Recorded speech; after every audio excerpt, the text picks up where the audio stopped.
so high right now. I have no idea what's going on. So I know sometimes people like confuse the dunk and the so high, but like the dunk really is what we just did. It's anger. It's really fucking like bonehead stupid shit. Where so high is kind of just like, really, dude, really, right? So my so high is going towards the NFL and their fucking field. And the more I look into things, the more I realize that they don't give a fuck about player safety. Key being this: the New York Giants field, the New York Jets field, same field. They have that new turf with all the little black things in it. It's rubber. Rubber, the black rubber. And that's why the Bills have the same thing. So, okay. And there's a plenty of fields that have it, but I'm focusing on New York this weekend. So the Giants game, I'm watching this game, and poor Daniel Jones getting his ass kicked, getting destroyed. And every time he comes up, he's covered in black pellets, right? Covered in black pellets. Now, riddle me this, guys. Von Miller, Trey White, two guys, torn ACLs. Both happened in New Orleans and Detroit. What kind of field do they have? The same field, right? Yep. Right. So, going into the Monday night game, same field as the Giants. What happens on the fourth play of the game, Dave? Oh, just casual little tweak. Little Achilles tear. It was just a little explosion in his Achilles. It was just a casual tweak. Now, I did a little research, gentlemen. So, MLS soccer is getting big, right? You got what's his face now is in America.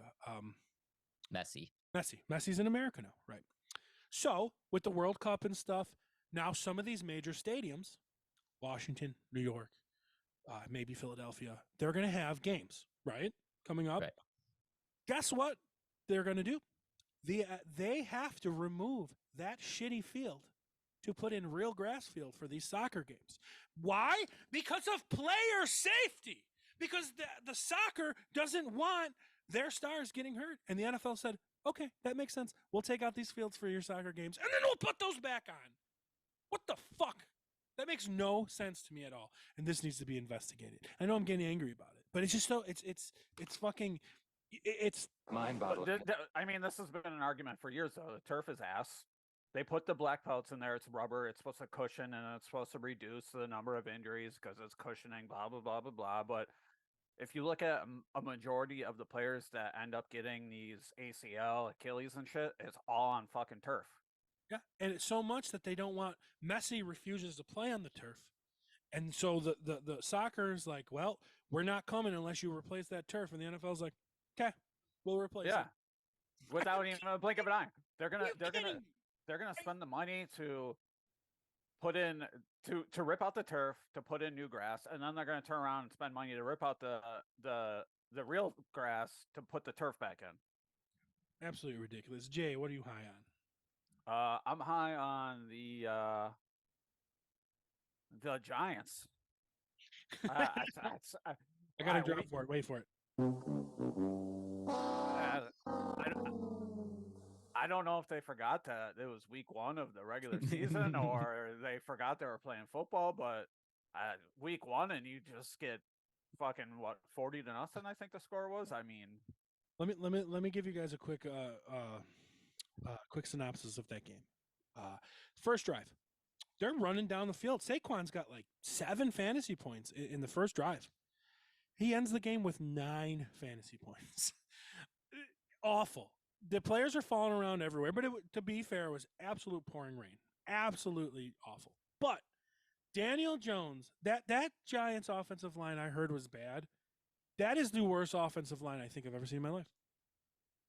Did you watch the video that I put in the group chat? Yeah. I was fucking dying. Daniel Jones, and I want to, and you guys know I like Daniel Jones a little bit. I want to send Daniel Jones some love.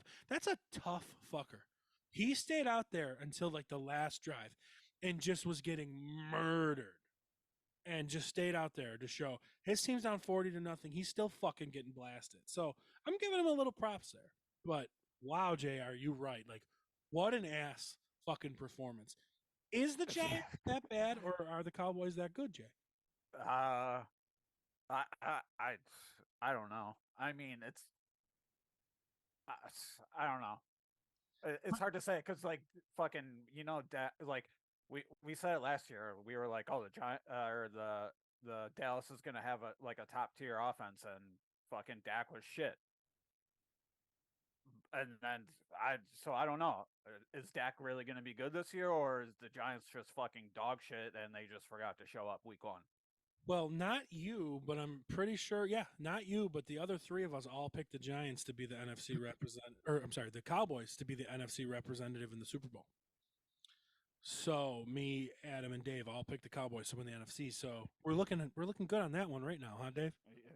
So far, yeah. I mean, I think it was a little bit of a perfect storm. I mean, we asked like, is Dallas really? I see what you did there because it was storming. I see, I see you. And another Chaz like, oh, it's the weather is making teams suck again. That's what Jay's referring to, by the way. Before Dave goes on his, is I was shit talking Burrow, which I kind of normally do, but I said I'm going to give him a break because of the weather. I'm going to give him a break. Anyway. Go ahead, Dave. Sorry. Yeah, I think it really is a little bit of a perfect storm. We said, like, is Dallas really that good? Is the Giants O-line really that bad? And I think the answer is yes, both ways. That offensive line looked absolutely horrific, and the Giants or the Cowboys D looked legit, like we kind of thought it was going to be. And I just think it was just an absolute bloodbath. And I don't feel sorry very often for these guys, but I feel sorry for Daniel Jones. That was a rough day. That was a rough day for the young man. Didn't he show his toughness though? I think. You know what? He looked like shit, and it was not his fault at all. I want to be fair to Daniel Jones. He didn't look like shit. He didn't do anything. He was literally hiking the ball and dying. Yeah, I mean that's what I want to say. I'm not the biggest Daniel Jones fan, but I'll give him credit when credit is due. I mean, he looked like shit, and honestly, it wasn't his fault. And I got a little bit of a little bit more respect for Daniel Jones after that, because to just sit there and take that punishment, I would have been like, "Yo, coach, get me." When it was fucking 30-0, I'd be like, "Yo, I'm done." Like, yeah. At least Daniel Jones stayed in the game, unlike Dave's boy Joe Burrow. Benched. Listen, he wasn't benched. All right, they were protecting him. Oh, is that what it was? Yeah. Burrow was like, "Nah, coach, can I get back in the game?" Nah, bruh. Okay, all right. So, did you do yours yet, Dave? No, not yet. I'm gonna keep mine short and sweet. The one that I'm high on this week. And I think this guy was high during the game or something, because Dallas Goedert, bro, where the fuck were you, dude? But did you forget that there was a game on Sunday? Did you forget that Dave and Chaz have a bet about you? Did you get so high that you forgot to show up to work on Sunday? Because what the fuck, dude? Like, where was Dallas Goedert? Where was he? Did anybody even see him running on the field?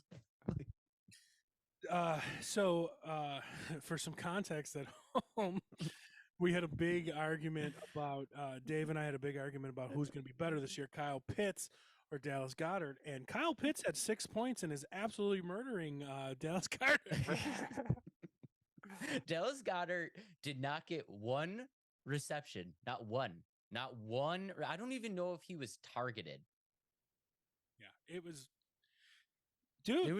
It was brutal. And you guys know, I'm not like when I'm looking at Dallas Goedert, like, I'm not looking for him to be my savior. And I'm not expecting Dallas Goedert to win me any weeks, but like, bro, I needed you to like, between you and Burrow, I needed like 6 points, dude. Like, where the hell were you?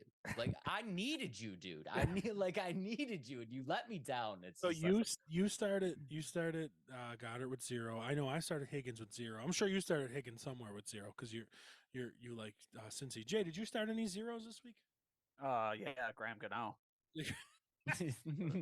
Fucking dickhead.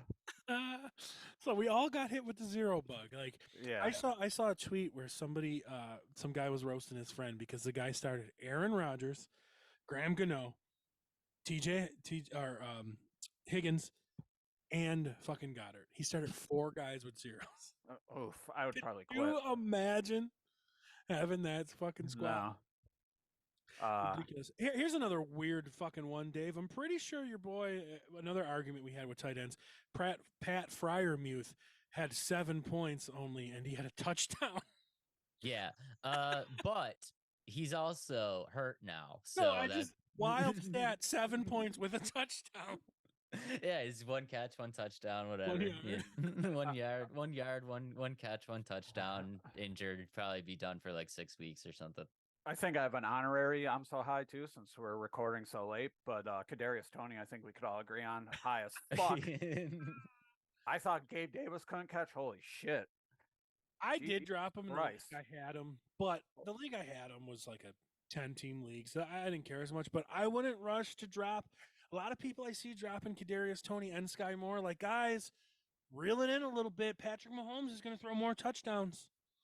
Well, I mean, Kadarius Toney can't catch a fucking beach ball right now, so I wouldn't recommend dropping him fucking Puka Nakua. Like, honestly, like, I've seen that a lot, but like, I'm gonna take Patrick Mahomes number 2 option over Matthew Stafford's, right? Like, right?